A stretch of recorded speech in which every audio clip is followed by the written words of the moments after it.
Muy buenas noches. Vamos a dar inicio a este programa con el tema del Congreso de Morena celebrado el día de ayer. Hay varias cosas muy importantes que destacar y que voy a proponer a mis compañeros que las discutamos. La que a mí me parece una de las más importantes, yo tengo tres importantes, pero voy a empezar por la que me parece más importante, que es la presencia del hijo de Andrés Manuel López Obrador, Andrés Manuel López Beltrán, como la segunda figura en el Congreso. Y cuando iba subiendo a tomar posesión por la pasarela, la gente de Morena, de los miles de asistentes al Congreso, le van gritando presidente, presidente, lo cual ya plantea pues un futurismo. Por otra parte, hay otra cuestión que me interesó mucho, que es la carta que leyó Alfonso Durazo, que le envió López Obrador pidiéndole que la leyera. Es una carta muy interesante porque ahí vuelve a afirmar su compromiso de retirarse de la vida pública, de la política partidaria y concentrarse pues, en su tierra, en Palenque, en su rancho. Y yo no sé si hay una tercera posibilidad o la dejamos para una siguiente intervención y ser más cortos. Bueno, el día de hoy leí una columna que me gustó mucho de Héctor de Mauleón. Magnífico, qué va. Sí, qué buena columna en el sentido histórico, porque lo que hace es recuperar la historia del hijo de Plutarco Elías Calles, el fundador de lo que sería el PRI, el PNR, y cómo se convierte en su heredero político y lo hace gobernador y, en fin, lo llena de poder político hasta que en 1934, cuando Lázaro Cárdenas expulsa a Calles, lo exilia, se derrumba la figura del hijo. Él, obviamente, de Mauleón hace un paralelismo al final, una sola línea, hablando de los herederos, lo cual abre una veta historiográfica que no hemos explorado, la de los hijos. Sí, hay libros sobre las primeras damas. Sara Sefcovic, por ejemplo, sacó uno. Pues sobre los hijos no tenemos. Y hay otros, y hay casos diferentes. Por ejemplo, el hijo de Lázaro Cárdenas, Cuauhtémoc Cárdenas, llega a ser una figura por derecho propio. Y luego el hijo de Cuauhtémoc, Lázaro, vuelve a ser una figura con brillo político propio que llega hasta ese sexenio. En otras palabras, lo comento porque en la historiografía de México deberíamos considerar a los hijos, todavía no hijas, porque no hay demasiados ejemplos. ¿A los hijos de quién? Yo conozco a varios hijos. No.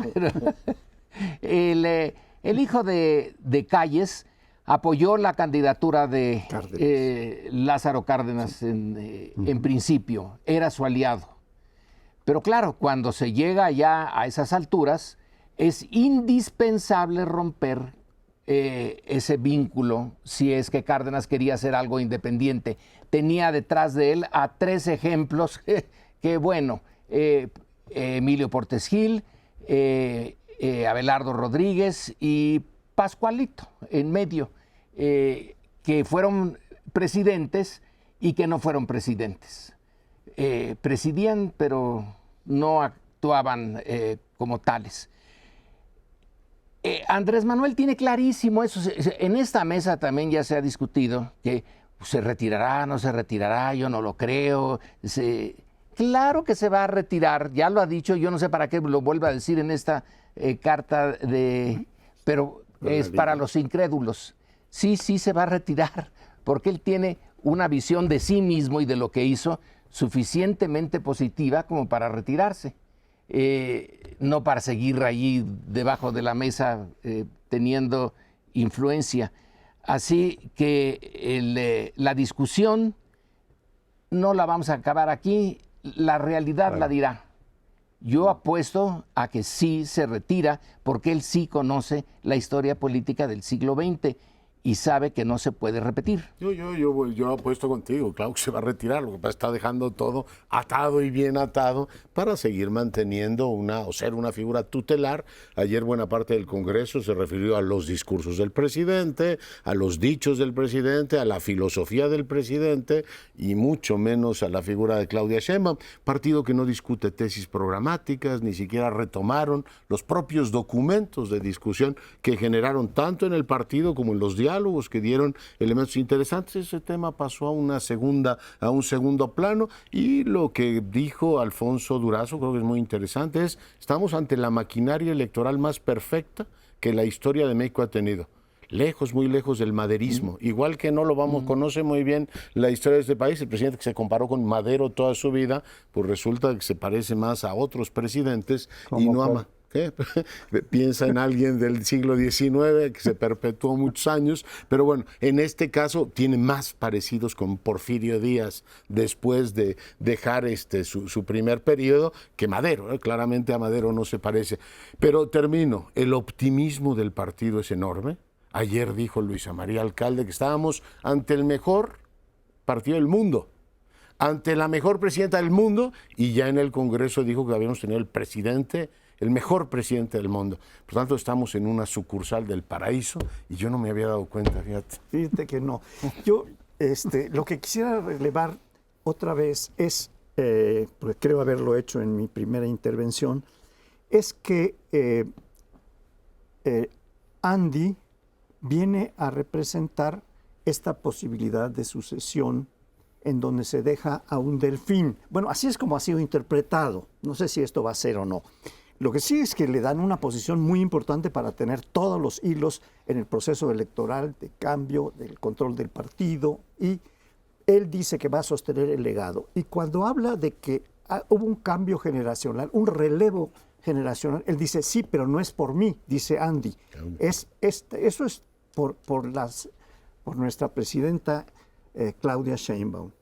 La otra cuestión que quisiera decir es que a mí también me pareció fascinante el artículo de Héctor Mauleón, porque quiero recordar que Rodolfo Elías Calles, como se llamaba el hijo, había ganado por amplio margen una diputación. Su padre le manda a celebrar, pero su padre tenía como preferente, es decir, Elías Calles, padre, Plutarco, tenía como preferente a otro, al general que fue el primer jefe del PNR.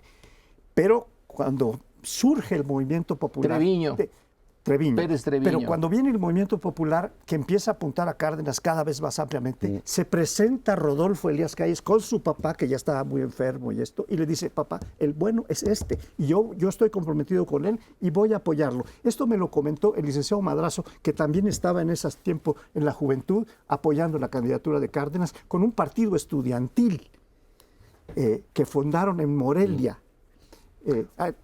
Hasta ahí se los dejo. Bueno, veo que estamos utilizando esta etapa de transición para recuperar partes de la historia, lo cual me encanta. Y en ese sentido, el discurso que pronunció ayer López Beltrán, el hijo, me pareció muy pobre.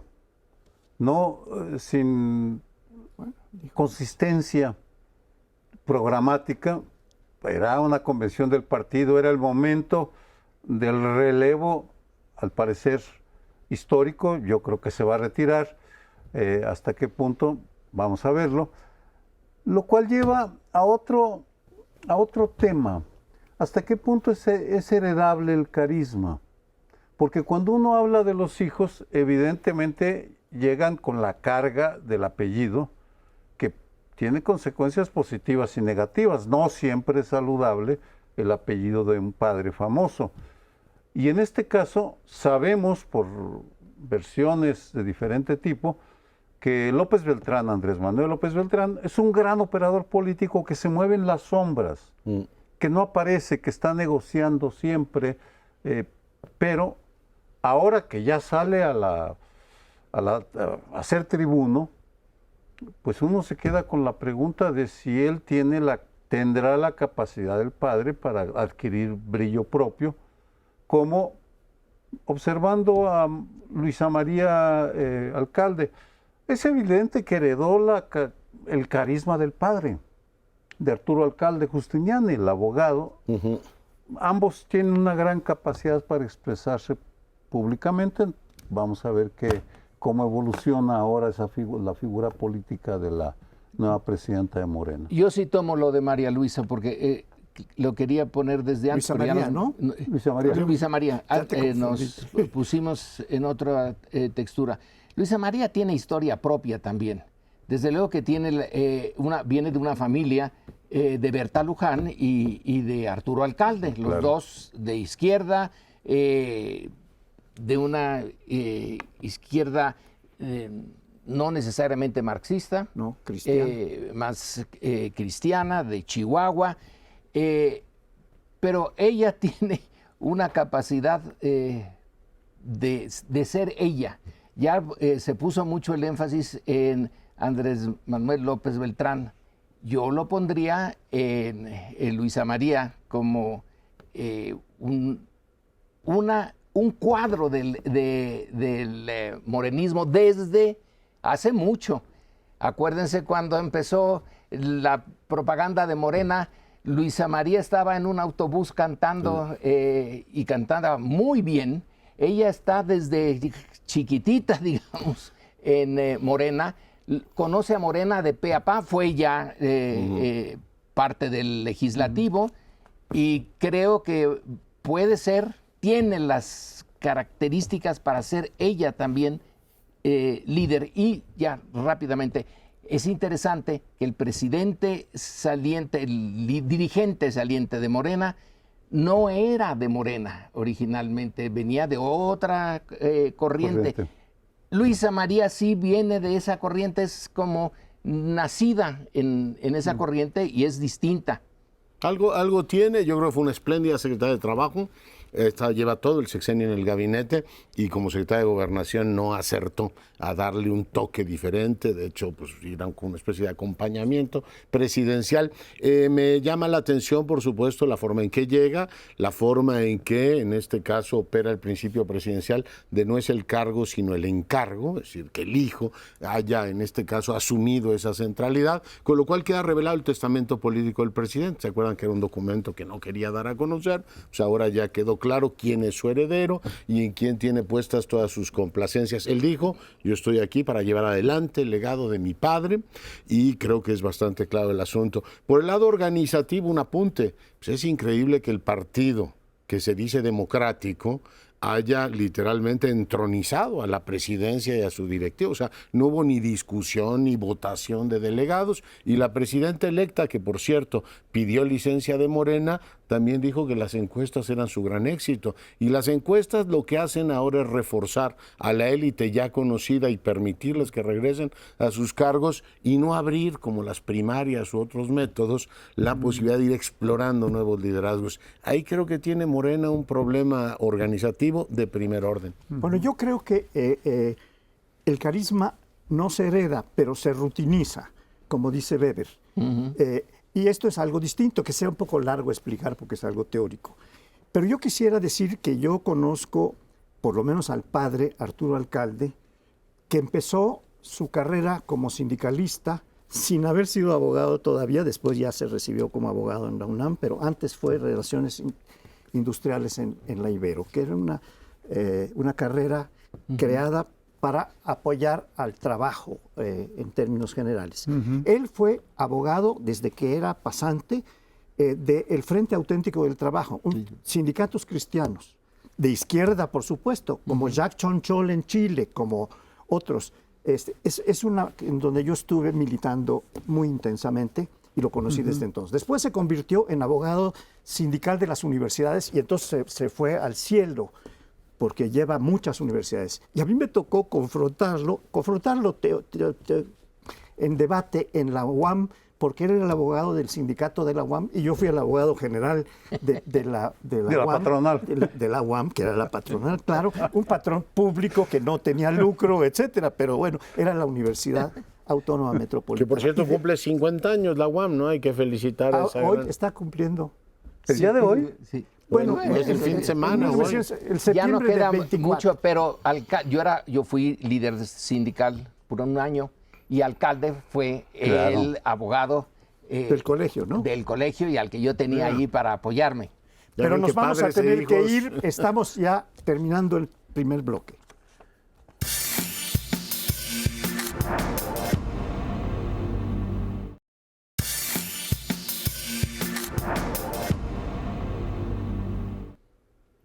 Bueno, y en este segundo bloque les propongo que revisemos cómo viene el gobierno de Claudia Sheinbaum.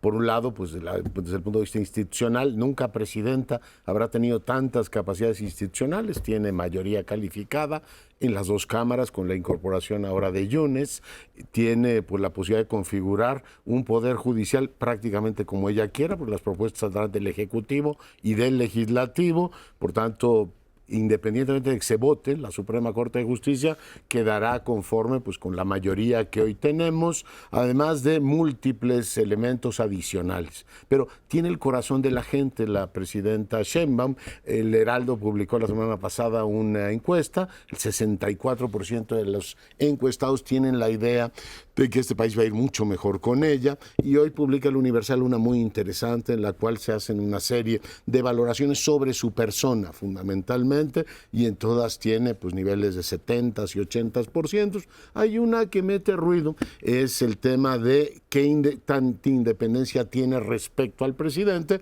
Sigue siendo mayoritaria la franja que dice que la tendrá, pero hay una pues 30 y tantos % que cree que dependerá de las cuestiones del presidente. Yo digo que eso es como el elogio de la sombra, diría Tanasaki, no la sombra del caudillo, sino la sombra de un presidente tan poderoso como López Obrador.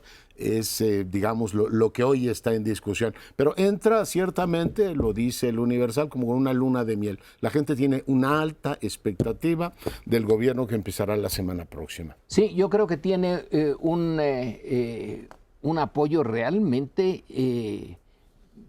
único. Y, bueno, también López Obrador lo tuvo más o menos así a la hora de entrar de las encuestas, pero aquí tenemos a alguien que ya francamente se muestra obradorista.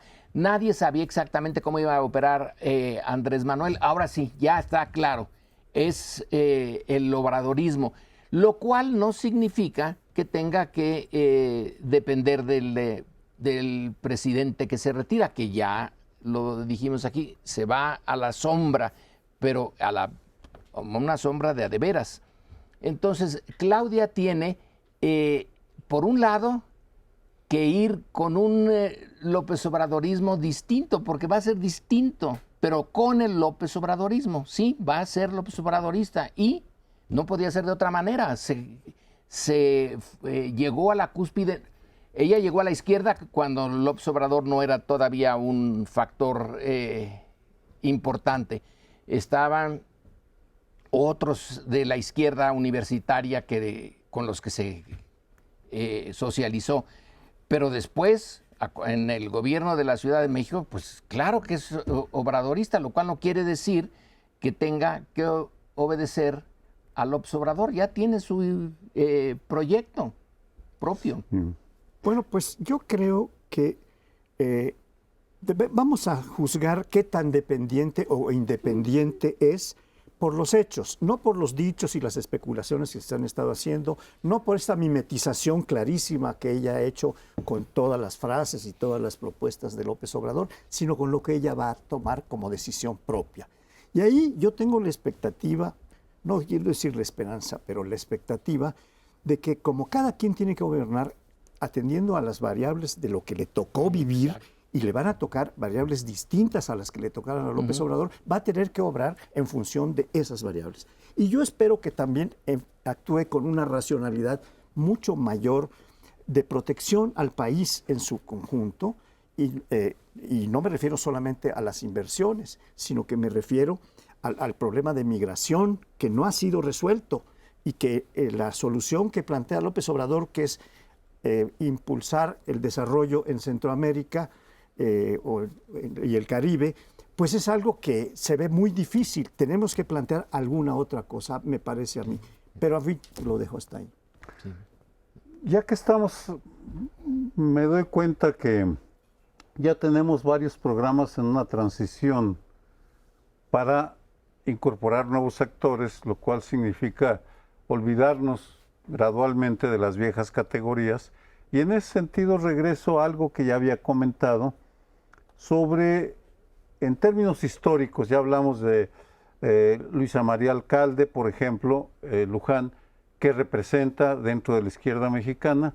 Desde esa óptica, la ahora presidenta representaría a esa corriente que surge en la Universidad Nacional Autónoma de México, la izquierda, porque hay una derecha y un centro y una izquierda universitaria. Ella representa esa izquierda universitaria, muy del sur de la Ciudad de México. No es la izquierda politécnica en donde está el Canal 11, no es la izquierda del Estado de México, de Texcoco, es la izquierda del sur de la Ciudad de México. ¿Eso qué significa? Independientemente de que Morena sea algo mucho más complejo, significa que tal vez vaya a haber más acento, y así parece, en la parte del oficio. Es decir, ella va a exigir lealtad y eficiencia, y no solo lealtad, como López Obrador, a quien decía, no importa la eficiencia, importa la lealtad. En el caso de, propongo, su sello va a ser lealtad y eficiencia. Sí. Y de hecho, bueno, la selección de su gabinete en una parte ha sido reclutada por el mérito, y supongo que buena parte de los que han aceptado esos cargos ministeriales o secretariales lo harán pues también tutelando su prestigio, no ser solamente, en este caso, levantadedos. De ahí creo que probablemente les pidan, ¿no?, un desempeño mayor. Pero es muy interesante ver que la presidenta hasta ahora no ha desplegado un programa propio. No. O sea, el presidente se va a ir, yo no tengo la menor duda, y ya aposté con Meyer. Pero lo que están discutiéndose todas estas reformas son propuestas por López Obrador. La de la Guardia Nacional, que vamos a analizar ahora. Es decir, el conjunto de reformas constitucionales, lo que está moldeando la estructura política del siguiente sexenio, es una herencia completita del López Obrador, y se la escrituró el 5 de febrero. Vamos a ver si ella, ya sentada en la silla, dice, por ejemplo, yo creo que la gran prueba de fuego va a ser, ¿extingue o no extingue los órganos autónomos? Eso ahí ha habido una actitud ambigua. Han dicho que pues no necesariamente hay que desaparecer el INAI o el IFT. No ha sido totalmente clara, pero hasta ahora el proyecto de la 4T es un proyecto escrito por el presidente de la República y está tomando forma constitucional por la mayoría que hoy tienen. Otro rasgo que distingue al grupo que encabeza Claudia Sheinbaum es la disciplina. Su grupo más cercano es muy disciplinado, extraordinariamente cuidadoso en las formas, tanto que no han opinado ni Claudia Sheinbaum, ni Omar García Harfuch, ni Rosaura Ruiz, para mencionar a las figuras más notables, o Juan Ramón de la Fuente. Han sido muy cuidadosos. Creo que la principal razón es evitar contraponer un estilo diferente en algunos aspectos al de la todavía presidente Andrés Manuel López Obrador. Ahí la regla de oro es: no hagamos algo que parezca que va en contra de del estilo, del mensaje, del temperamento, de la sensibilidad del presidente saliente. Sí. ¿Qué tanto va a durar? No lo sé, pero en todo caso sí, ya son rasgos que puede uno anticipar observando lo que ha pasado durante los últimos meses. Bueno, yo no le encuentro ninguna sorpresa a esto. Tienen que ser distintos.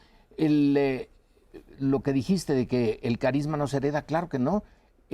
Lo de Claudia Sheinbaum no va a ser carisma, va a ser eficiencia.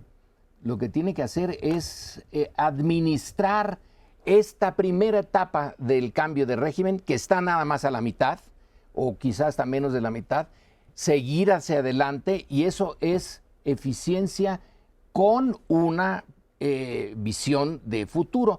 Tú dices, Leonardo, no sabemos qué quiere. Cuando leyó sus 100 puntos en el Zócalo, allí estaba más o menos ya apuntado desde qué ferrocarriles nuevos piensa hacer, estaba diseñado eso. Así que a dónde va, ya lo sabe.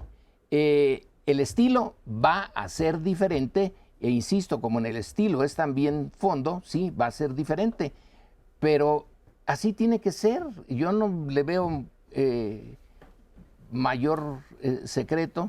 Bueno, pues yo pienso, y por eso fundo mi expectativa de cambio en varios factores que ya tenemos a la vista. Uno es la integración del gabinete. Hay gente que claramente responde no a la lealtad, sino a la eficacia, al conocimiento del tema en donde la van a poner, como Rosaura Ruiz, me parece uno de los ejemplos mejores. Hay otros, ya lo mencionaba Sergio, Harfuch es gente suya, no es gente que le viene de López Obrador, como otros que sí claramente están puestos ahí. Esta negociación, por ejemplo, para poner a Mario Delgado en educación, que a mí me pareció muy mala, porque pues, no tiene de educador nada, no sabe nada de pedagogía. En fin, yo creo que eso es de lo primero que vamos a ver cambiar. Pero esas son expectativas que yo tengo en función de lo que viene y de lo que ya hemos visto. Cuando ella puede decidir, que no decide todo, y menos en este momento, ya llegará un momento en que tendrá mayor capacidad de decisión, va a empezar a mostrar su propia personalidad, su propio estilo y la manera de controlar este puesto de la presidencia, que no es tan fácil de controlar en este tiempo que vivimos, como lo pudo controlar, porque viene muy desde abajo López Obrador, pero aquí no será el mismo factor. No, y es natural que no cambie el proyecto así radicalmente. Además, viene de una herencia muy potente, un presidente todavía muy querido en los mítines, le siguen diciendo no te vayas, no te vayas. O sea, la gente lo quiere, el hijo es secretario de organización ¿cómo se llama?, del partido. La bancada obedece pues a una lógica obradorista, mucho más que una lógica claudista. Buena parte de los liderazgos obedecen más al presidente que eso. Pero bueno, en términos generales, es un gobierno que tendrá que en los matices irse distinguiendo. Por ejemplo, yo he echado en falta, ahora que recordaba su origen universitario, que no diga algo sobre la ley que se aprobó en Sinaloa, que mancilla, ¿no?, la autonomía de las universidades. ¿Están de acuerdo o no con eso? Fue en condenado política por exterior. Argüelles, sí, eso. Pues sí, pero no Claudia Sheinbaum. Estamos con Sheinbaum, y los propios estudiantes y profesores fueron a manifestarse contra Rocha. En política exterior me sigo preguntando, ¿por qué tendría que comprar la bronca con Perú? Sí, es una cosa bastante menor de la Alianza del Pacífico. Con Ecuador me sorprende la reacción que tuvimos con Ecuador, con toda razón de romper relaciones, y con Estados Unidos extrajeron, que es mucho más grave como violación de la soberanía a México, y ahí hemos sido muy prudentes. Y uno dice, en serio, hay ciertas cosas que deberían, digamos, tomarse, son matices que irá tomando la presidenta, pero no me extiendo más, nos quedan 30 segundos. Muy breve. Lorenzo, es que creo que debemos trascender el esquematismo de ver a la nueva presidenta como una títere del presidente. No es. Pero tenemos que construir un nuevo relato, creo, que le dé una personalidad propia, que trasciende la del presidente actual. Punto. Dentro de un mes ya no estaremos hablando de Andrés Manuel. Dentro de una semana ya empieza una nueva elemento. Vamos a hacer una breve pausa, volvemos. Sí.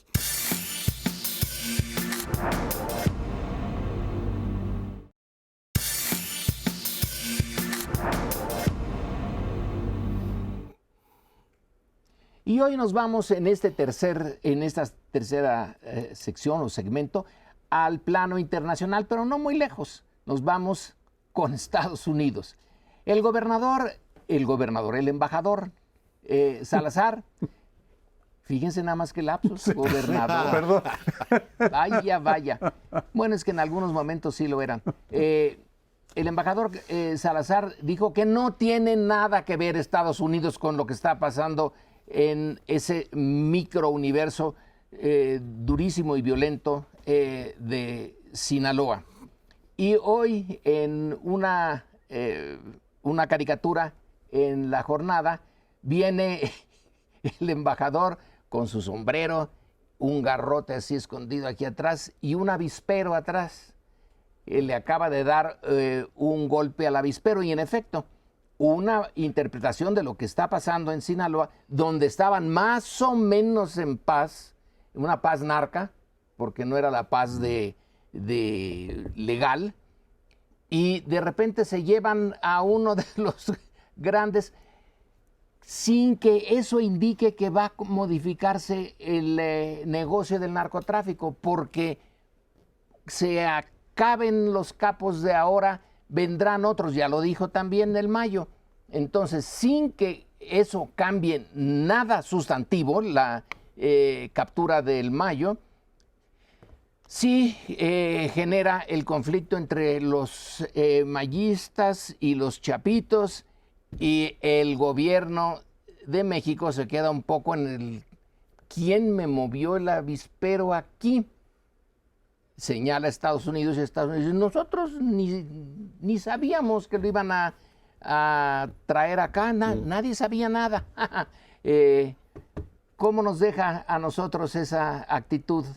Bueno, yo creo que Estados Unidos supo, eso no lo pueden negar porque está constatado, que las autoridades de los Estados Unidos en Texas recibieron al Mayo Zambada. Había llegado a un aeropuerto muy cercano a Texas, que está en Nuevo México estrictamente, muy cerquita de Texas, de la frontera entre Texas y Nuevo México.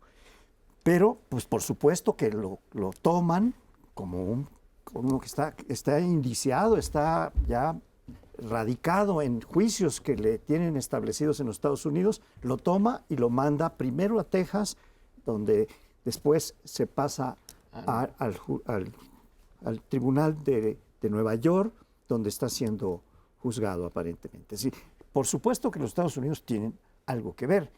Ahora, su política ha sido muy parecida a la de AMLO. Cuando algo no les parece, dice, pues yo eso lo ignoro por completo, todavía no me han informado, voy a ver qué pasa. Y eso es lo que hicieron los Estados Unidos. Claro que capturaron a una gente que estaba súper, estaba totalmente documentado que tenía deudas con la ley de los Estados Unidos. ¿Hasta qué punto se pueden tomar uno en serio las diferencias entre el gobierno de Andrés Manuel López Obrador y el embajador Ken Salazar? Me detengo en el caso del Mayo Zambada y del hijo de Joaquín Guzmán, ambos en Estados Unidos. El presidente podrá decir todo lo que quiera, pero no han salido a explicar lo que saben, lo que sabían los servicios de inteligencia mexicanos. Ni una sola palabra ha venido de la Unidad de Inteligencia Militar, la Unidad de Inteligencia Naval, del CNI, del Centro Nacional de Inteligencia, no sabemos. Y tenemos muy claro que tenían perfectamente infiltrados esos, y lo sabemos por los documentos de Guacamaya, no por otra razón. En el caso de Estados Unidos también se hacen los tontos, porque si uno revisa las reacciones que hubo al evento, el comisionado del Homeland Security, que es la agencia más poderosa en este momento para asuntos mexicanos, muy claramente dijo, este fue un operativo en el que participaron agentes del FBI y del Homeland Security desde hace meses. Lo reconoció, nadie prefirió prestar atención a ese documento, porque los dos gobiernos quedaron, en una situación incómoda. Es muy molesto, ¿no? Tener que decir, oye, sí me metí en tu casa y lo hice, sobre todo con un gobierno que es tan sensible a los agravios. Tenemos un presidente que todavía está agraviado por lo que ocurrió hace 500 años con España y por eso no van a invitar al rey, y en cambio que entren las fuerzas americanas y te saquen a un individuo violando claramente tu soberanía, supongo que no le van a revocar la invitación a la esposa de Biden por eso, ¿no? Es decir, no hay agravio, llevamos 2 meses y no sabemos qué ocurrió, y con los Estados Unidos prudente silencio, todo es comprensión, queda en el ámbito de la socarronería del embajador de nosotros no sabemos nada, ni nos enteramos siquiera. He visto al presidente muy nervioso con ese tema. La semana pasada dijo, a ver, si Genaro García Luna, a propósito de la carta que publicó, tiene pruebas que las dé, pues por supuesto ni tiene pruebas ni las va a dar, pero dijo, mejor que le pregunten a Anabel Hernández, que antes consideraba un referente, ahora ya no tanto, pero no, mejor no a Anabel, que le pregunten a la DEA. Y luego ya encarrerado dijo, no es a la DEA, al Departamento de Estado. Bueno, se llevó a Tim Golden también de paso. Lo veo muy nervioso con este asunto, y en vez de dirigir su furor a quienes violaron la soberanía a la vista de todos, está prefiriendo ir con los enemigos. Es mucho más fácil pelearte con Anabel que irle a decir a Biden, ¿sabes qué? Muchas sonrisas, muchos abracitos y mucho todo lo demás, y por detrás me la aplicaste. yo creo que está bastante claro el asunto, ¿no? Yo no lo veo tan claro, de que Biden tenga algo que ver con esto, ya que se le olvidan todas las cosas, pero a la burocracia... Más bien se le olvida lo que tiene que ver. A la burocracia sí le veo ahí todos los tentáculos. Claro. Es la burocracia americana, pero no para acabar con el narcotráfico, No, claro sino que para no. que no acabe su trabajo, porque ellos tienen como razón de ser que existan los mayos y los chapos y todo desde el principio del siglo pasado, cuando se creó el Federal Bureau for Narcotics. Ahí hay un interés creado de los burócratas, que por cierto, hablando de Weber, aquí está otro tema, cuando dijo que la burocracia tiene su propia lógica y que se lleva entre las patas a los gobiernos. La presencia de la DEA es en buena medida... Aquí capturé por fin al grande. No voy a resolver para nada el problema de la droga.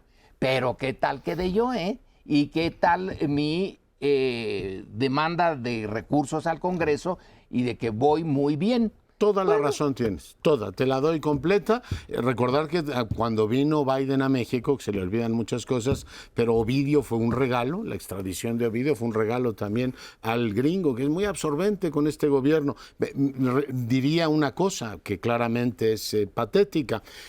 Si hay un avispero, quiere decir que el señor de las avispas gobernaba Sinaloa. Y yo me sigo preguntando, ¿quién manda en este país? ¿El Estado Nacional o mandan los delincuentes? Porque si el argumento es, vienen y nos patean el avispero, entonces ¿qué tenemos que tener? El señor de las avispas controlando territorios completos.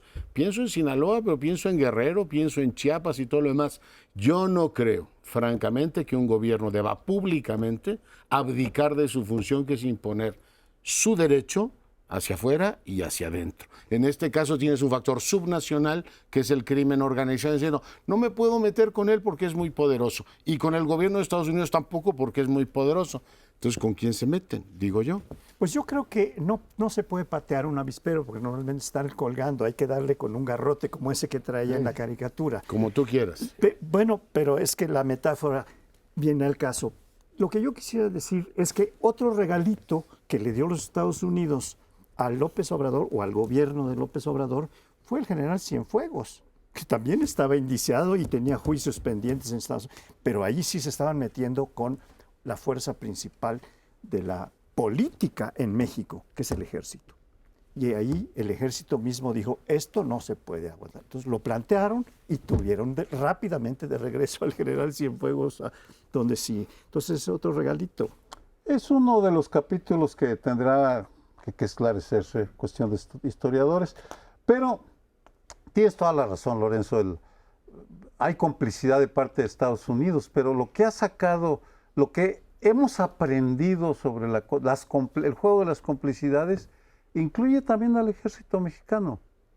Si algo han mostrado los Guacamaya Leaks, y lo sacó en un reportaje el Universal, por cierto, el año pasado, en 23, de cómo el ejército sí tiene inteligencia de operaciones que va a realizar, en este caso, en el caso del reportaje, en un poblado de Sonora, no recuerdo el lugar, que sabían desde una semana antes que iban a atacar ese poblado. Y lo atacaron, pero aún con los documentos de inteligencia que rescata el Universal, lo estoy citando de memoria, no hace nada el Estado mexicano para proteger a la población. Llegan los malos y matan a un montón de gente, incendian casas, sin que pasa nada. Al final tenemos, después de ese sexenio, con la alud de información que ha surgido por todos lados, tanto de Estados Unidos como de México, tendremos que reinterpretar cuál es el origen de la amenaza, de la violencia, cuál es el papel de los estados. ¿Cuál es el papel de los estados? Aquí dice Leonardo, el señor del avispero. El avispero va a existir siempre que exista la demanda. Y si la demanda viene de la gran potencia, no hay forma de que no se tenga ese avispero.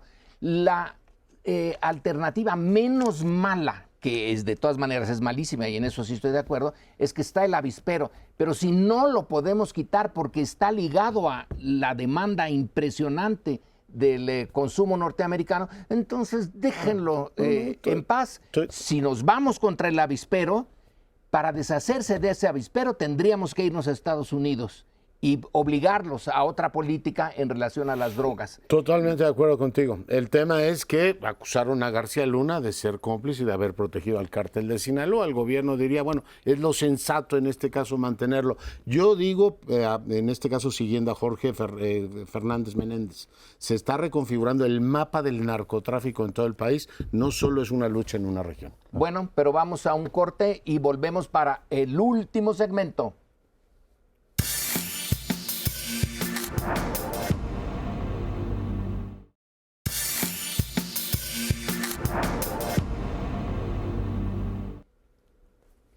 En el bloque anterior hablamos de seguridad y de algunas nebulosas.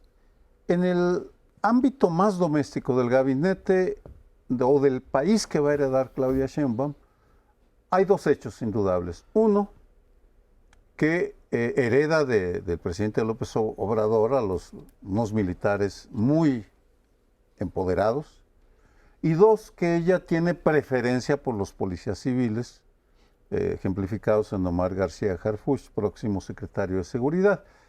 La semana pasada circuló un documento filtrado que ahora comento porque hoy lo cita Ricardo Monreal en su columna, según me decía Leonardo Curcio, antes de empezar el programa. Es un documento fascinante, no tengo tiempo para desglosarlo, pero marco tres características. Primero, que según este documento que se llama Los primeros 100 días del gobierno de Claudia Sheinbaum, es el fortalecimiento de la Secretaría de Seguridad y Protección Ciudadana. Es impresionante lo que piensan hacer ahí. Segundo, el cuidado que tienen con los militares, porque aun cuando la Secretaría de Seguridad es la titular, la que preside el Gabinete de Seguridad Nacional, este documento lo encabeza Sedena, Marina y Secretaría de Seguridad, le dan la deferencia a los militares, lo cual muestra el cuidado con las formas y la manera tan escrupulosa con la cual están manejando los planes precisos que vale la pena mencionar, aunque sea de pasada, dado que ya lo validó Ricardo Monreal. Yo quisiera decir algo en relación con esto.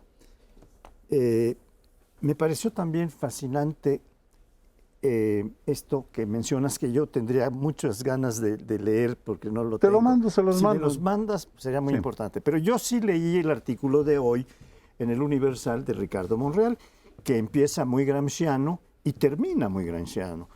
Porque, ¿qué es lo que dice? Bueno, la hegemonía que vamos a lograr no se logra, para decirlo en síntesis, solamente con apoyos del gobierno. La hegemonía tiene que crecer desde abajo. Hay que hacer una cultura contrahegemónica. Esto es lo que Gramsci plantea. Y esto es lo que le está diciendo, que nos está diciendo que es el proyecto de Sheinbaum. Es decir, vamos a ganar el consenso de la población, de la ciudadanía, etcétera, viniendo desde abajo. Y no porque tengo el poder presidencial, lo voy a hacer. Esto es lo que supongo en mi interpretación que quiere decir gramscianamente, pues sí, con cierta ortodoxia gramsciana, Ricardo Monreal, porque la hegemonía había que ganársela muy poco a poco. Hay que hacer escuelas, hay que hacer publicaciones, hay que hacer arte, según dice Gramsci. Si no se convence así, hay que hacer bibliotecas, libros, teatro, cultura de la gente de abajo. Pues yo creo que en materia hegemónica la 4T es francamente hegemónica, sus tesis son ampliamente aceptadas, no solamente por el pueblo, las élites las aceptan casi silentes, en algunos casos apoyan o entienden. Es decir, es una narrativa muy bien construida, es una narrativa muy poderosa, que reinterpreta muy bien una política identitaria, por eso pegan muy bien estos discursos de somos el mejor país del mundo. La encuesta a la que me referí en el bloque anterior da a Claudia Sheinbaum una amplísima expectativa, pero le dicen su principal o primer tema es reducir la violencia. Y todas las encuestas del López Obrador dicen, lo adoramos, tiene razón en casi todo, pero en esto no ha dado resultados. Y hay otra que publicó el INEGI, mucho más amplia, la ENVIPE, donde dice que el 92% de los delitos en este país no se denuncian. 92% es la cifra negra, lo cual te habla pues, de un país donde la impunidad crece. El tema de Claudia Sheinbaum y su estrategia, muy interesante, el reforzamiento de la Secretaría de Seguridad. Vamos a ver cómo integran la UIF, cómo integran el mecanismo de quitarles poder a los criminales, este instituto para devolver al pueblo lo robado, creo que quedó ya en el anecdotario, esta idea de quitarles capacidades económicas, y viene, con esto termino, pues la necesidad de que plantee una reforma de las fiscalías. Ya lo adelantó Saldívar y ya lo adelantaron también en el Senado. Dicen, ahí viene una reforma de las fiscalías, tal manera que tú puedas ir con la Secretaría de Seguridad, la Policía, en este caso la Guardia Nacional Militar, con la Fiscalía, ir tratando de dar mejores resultados y acercarse un poquito al modelo que tú has estudiado muy bien, que aplicó la presidenta de la capital. Bueno, esto sí que va a ser relativo, porque aún con la mejor intención y los mejores personajes en la seguridad, insisto, la seguridad no se va a poder conseguir mientras los narcoestaditos como el de Sinaloa sigan existiendo, y esos van a seguir existiendo mientras siga habiendo la demanda. Entonces, lo más que realista, una situación realista, es reducir, es empujar hacia las orillas al crimen organizado violento, pero acabar con él va a ser una tarea. Es un modelo ideal acabar. Nos gustaría que no hubiera, pero como sí va a seguir habiendo, entonces la expectativa es reducirlo.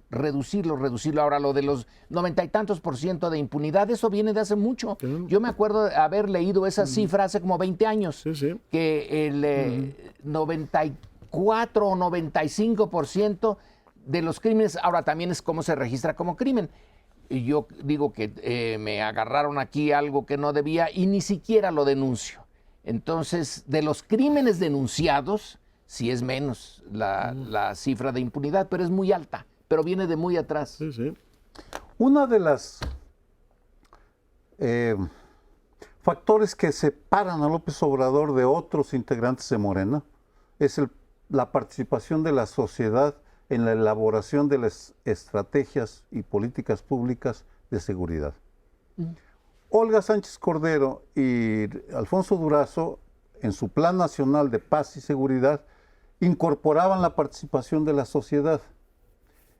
Ese mismo día en su discurso, y luego el 14 de febrero en la circular número 1, Andrés Manuel sacó de todo papel a la sociedad organizada. Ni académicos o científicos, ni activistas, ni periodistas tenían lugar en la Cuarta Transformación. En el documento que está circulando aparece tímidamente otra vez la sociedad, lo cual lleva a un hecho confirmado por quienes investigamos la seguridad, que una estrategia sustentable de seguridad requiere la participación de la sociedad. Eso es observable en Coahuila, Ciudad de México, Yucatán, los tres. Nuevo León también. Y Nuevo León, y Cherán o Nezahualcóyotl. Es decir, no puede haber seguridad sin la participación ciudadana, guste o no guste. Y en ese sentido sí hay una distinción clara. Aparece muy tímidamente, pero aparece. No, claro que aparece. Y aquí en la capital tuvo el apoyo del Consejo de Seguridad, Consejo Ciudadano, y dialogaba. ¿Tú estuviste, correcto? Sí, yo he sido consejero y dialogaba permanentemente el gobierno con sectores de la sociedad civil, empresarios y todo lo demás. A diferencia de lo que ocurre a nivel federal, que era pues el presidente y su gabinete, ¿no? Pero está el brazo de la Fiscalía, que es necesario que lo desarrolle, y está el brazo del entendimiento con los militares, que ahora tendrán el mando de la policía. Vamos a ver cómo se coordinan y qué resultados dan. Piden que la Guardia Nacional tenga facultades para investigar, investiga poco y detiene poco, porque su lógica es más militar. Veremos cómo lo compensan, pero claramente es la petición número 1. Dirán, tanto poder, pues tiene que reflejarse en eficacia en algún momento y no solo en discursos. Sí, yo creo que esa es la tarea fundamental que ve la gente, y lo ha señalado muchas veces Sergio Aguayo en este programa. El problema principal es la seguridad. Si no ataca ese problema, vamos a estar en serios problemas nosotros todos. Pero esto tiene que ver con lo que ya hace mucho tiempo, siglos, saben los penalistas, los criminólogos. La delincuencia no se puede acabar de la noche a la mañana y nunca se puede acabar totalmente. Lo que hay que hacer es reducir los márgenes, Claro. los índices en que la violencia se presenta. Nada más que ahora los índices son tan altos que es un reto mayúsculo el que tiene la próxima presidenta para reducir el margen de enfrentamiento entre los capos, entre los cárteles, quiero decir, y para reducir esta violencia que está en las calles, que ha dado este culiacanazo que tiene más de 50 muertos y desaparecidos en unos días. Esto es algo verdaderamente, pues, muy lamentable. Esto que usamos aquí mucho, la sociedad, tiene que entrar la sociedad. ¿Cómo entra? Unos dicen es la sociedad civil, pero son grupos muy chiquitos. La sociedad en su conjunto ni se entera de la existencia de los grupos que dicen representarla. No sé cómo se pueda lograr la representación de la sociedad, pero el tema de que los grupos pequeñitos organizados desde hace mucho tiempo son los que la representan, tengo mis dudas. Bueno, fascinante, tendremos que regresar la próxima semana si nos da tiempo, que en principio es el último programa de Primer Plano. De este mes. El próximo lunes se acaba este programa en principio. Por ahora les damos las gracias, regresamos en una semana.